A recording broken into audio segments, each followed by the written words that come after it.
Halo semuanya, bersama saya Ahmad Radhi Putra. Di sini saya akan menjelaskan mengenai Bank Sentral. Sebelum kita lanjut, jangan lupa subscribe ya.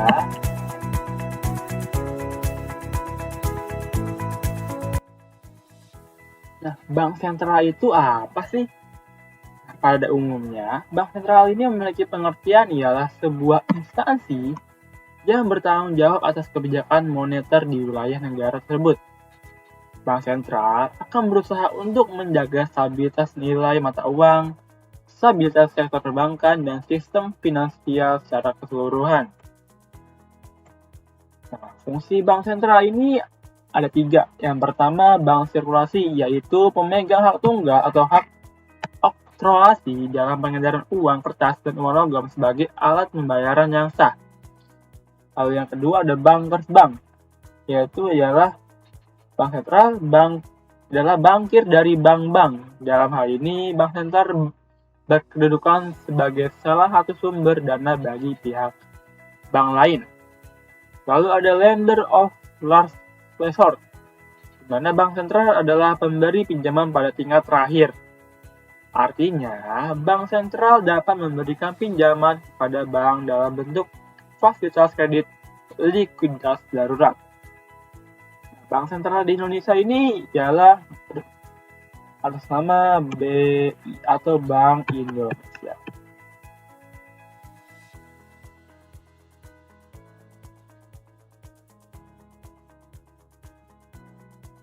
Nah, status kedudukan Bank Indonesia sebagai bank sentral dari Indonesia ini ialah pertama sebagai lembaga negara yang independen.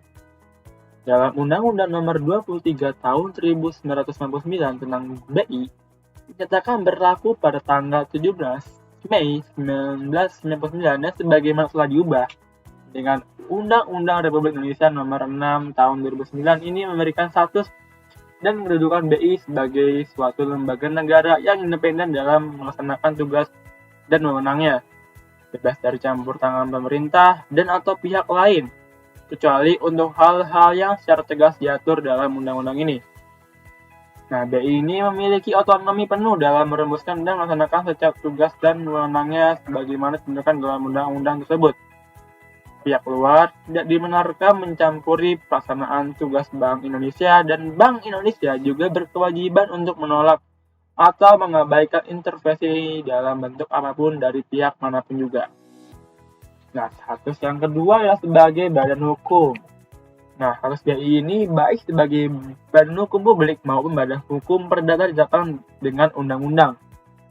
Sebagai badan hukum publik, BI berwenang menetapkan peraturan-peraturan hukum yang merupakan pelaksanaan dari undang-undang yang mengikat seluruh masyarakat luas sesuai dengan tugas dan wewenangnya.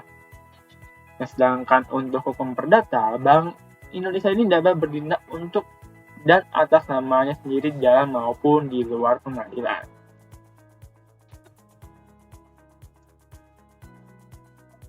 Nah, sekarang ke visi, misi, dan nilai strategis BI. Visinya ialah menjadi bank sentral digital terdepan yang berkontribusi nyata terhadap perekonomian nasional dan terbaik di antara negara emerging markets untuk Indonesia maju. Sedangkan misi Bank Indonesia ini ialah ada 7. Yang pertama, mencapai dan memelihara stabilitas nilai rupiah melalui efektivitas kebijakan moneter dan bauran kebijakan BI. Yang kedua, turut menjaga stabilitas sistem keuangan melalui efektivitas kebijakan makroprudensial BI dan sinergi dengan kebijakan mikroprudensial otoritas jasa keuangan.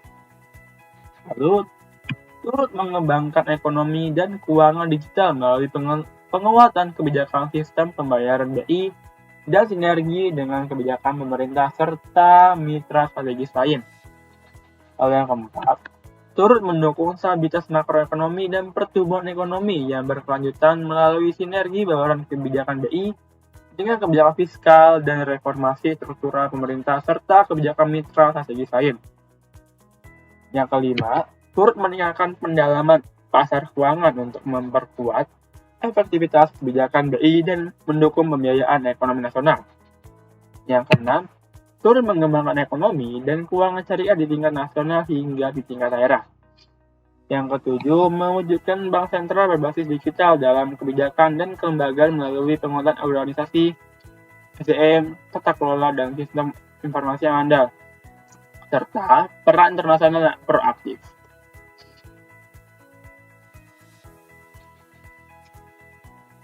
Nah, BI ini memiliki nilai strategis yang ada 5. Pertama, harus ada kejujuran dan integritas atau trust and integrity. Lalu yang kedua, profesionalisme. Yang ketiga ada keunggulan, excellence. Yang keempat, yaitu mengutamakan kepentingan umum atau public interest. Dan yang kelima ialah koordinasi dan kerjasama tim atau coordination and teamwork yang berlandaskan keluhuran nilai-nilai agama atau religi.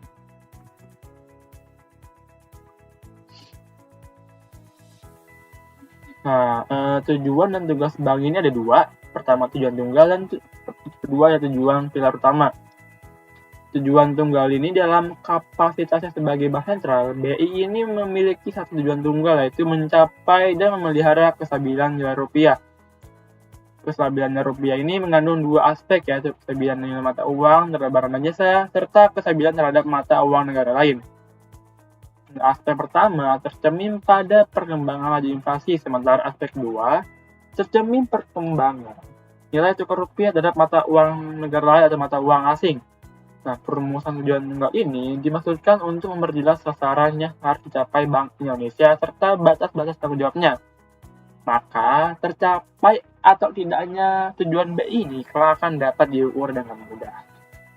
Lalu yang kedua ada tujuan utama. Nah, untuk mencapai tujuan tersebut, BI ini didukung oleh 3 pilar.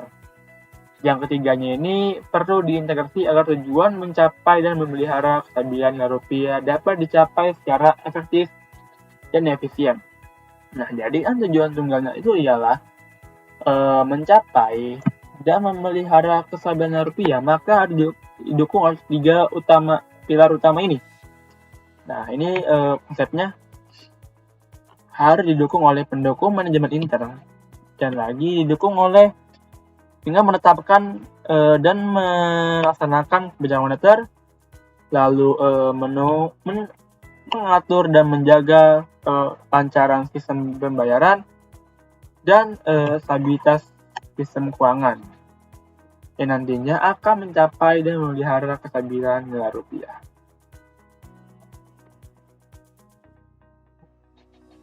Baik, cukup sekian dari saya. Kurang lebihnya maaf. Terima kasih telah menonton video ini ya. See ya. Dan jangan lupa subscribe.